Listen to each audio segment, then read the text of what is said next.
Mutiara Hikmah. Bismillah, Assalamualaikum warahmatullahi wabarakatuh.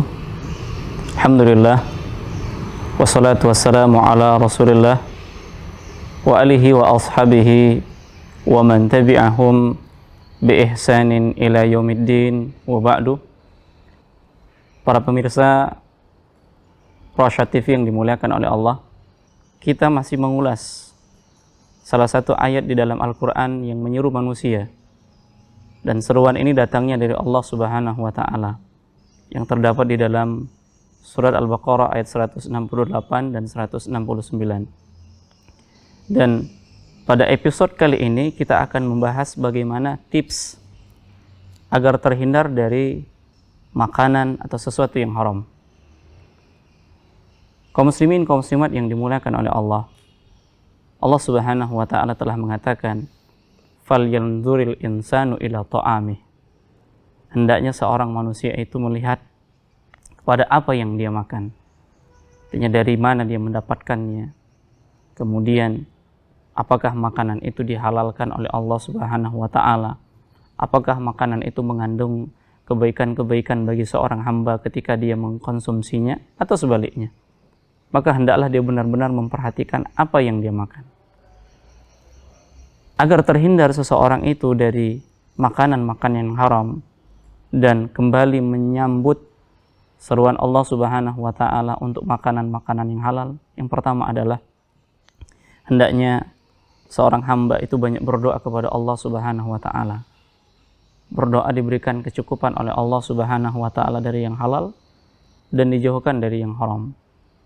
Sebagaimana Nabi SAW mengajarkan kepada kita dalam doanya, Allahumma kfini bihalalika an haramika wa aghnini bifadlika amman siwaka.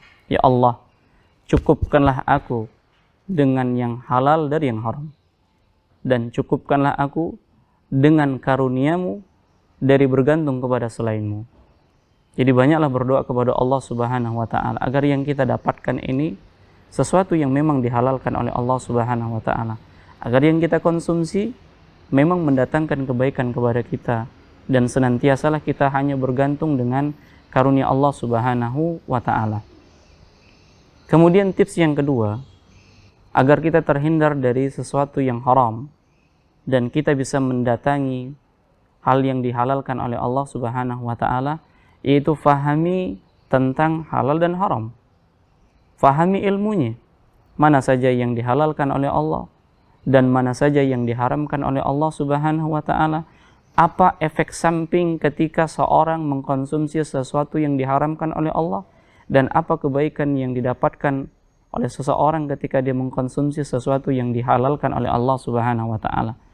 Nabi kita SAW sudah menjelaskan.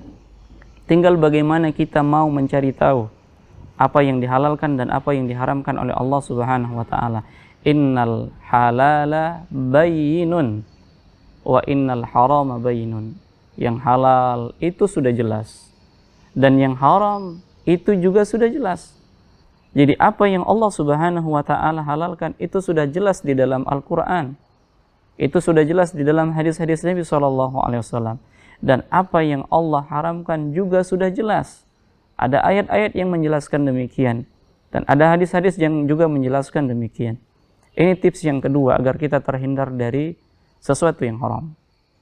Kemudian yang ketiga, di antara tips yang ketiga agar kita terhindar dari sesuatu yang haram, maka fahamilah orang-orang yang mendatangi sesuatu yang dihalalkan oleh Allah Subhanahu wa Ta'ala, dia akan mendapatkan keberkahan.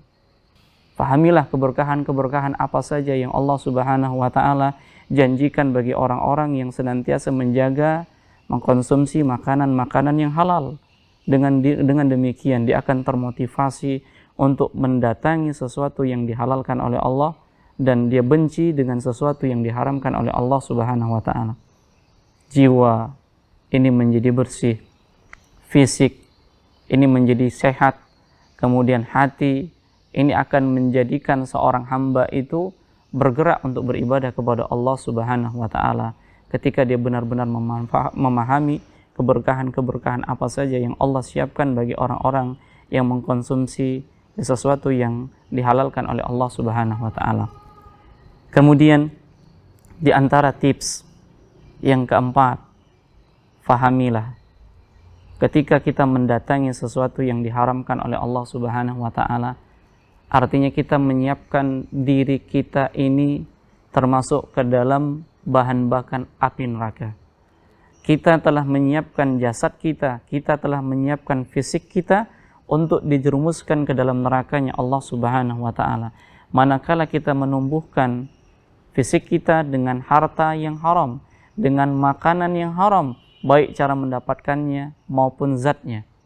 Nabi SAW mengatakan, kullu lahmin nabata min suhtin fannaru awla bihi.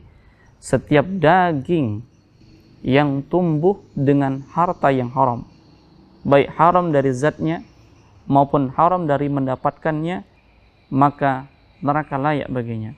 Tentunya kita tidak menginginkan seperti itu.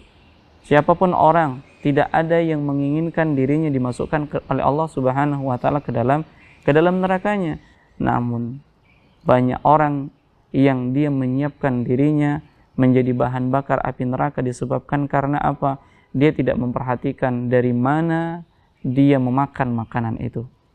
Apa yang dia makan, dia tidak pedulikan selagi itu selera hawa nafsunya dia perturutkan, dan pada akhirnya dia menyiapkan dirinya menjadi bahan bakar api neraka. Kemudian yang terakhir, tips agar terhindar dari sesuatu yang diharamkan oleh Allah Subhanahu wa taala, milikilah sifat qanaah dan jauhilah rasa tamak, rasa rakus terhadap apa-apa yang Allah Subhanahu wa taala larang. Nabi kita sallallahu alaihi wasallam senantiasa berdoa kepada Allah Subhanahu wa taala, Allahumma inni as'alukal huda wat-tuqa wal-afaf wal-ghina. Ya Allah, aku mohon kepadamu petunjuk, aku mohon kepadamu ketakwaan, aku mohon kepadamu penjagaan terhadap diri al-iffah, dan aku mohon kepadamu kecukupan, rasa cukup yang kita inginkan. Jadi merasa cukup dengan pemberian Allah Subhanahu wa taala, dan sebenarnya banyak yang Allah Subhanahu wa taala sudah berikan kepada kita. Kenapa kita tidak merasa cukup dengan pemberian Allah Subhanahu wa taala? Kenapa kita harus mengikuti langkah-langkah syaitan dalam menyesatkan kita, padahal Allah Subhanahu wa taala telah memberikan kasih sayangnya kepada kita dengan menyiapkan sesuatu yang halal lagi baik bagi manusia. Mudah-mudahan dengan tips yang kita sampaikan ini, kita bisa terhindar dari sesuatu yang diharamkan oleh Allah Subhanahu wa taala. Kita bisa menjaga diri kita dari perkara-perkara yang memang mendatangkan kemurkaan Allah Subhanahu wa taala kepada kita, dan kita bisa mendekati sesuatu yang memang mendatangkan keridhaan dari Allah Subhanahu wa taala. Wassallallahu ala nabiyina Muhammad wa ala alihi wa sahbihi wa barik wasallim. Assalamualaikum warahmatullahi wabarakatuh.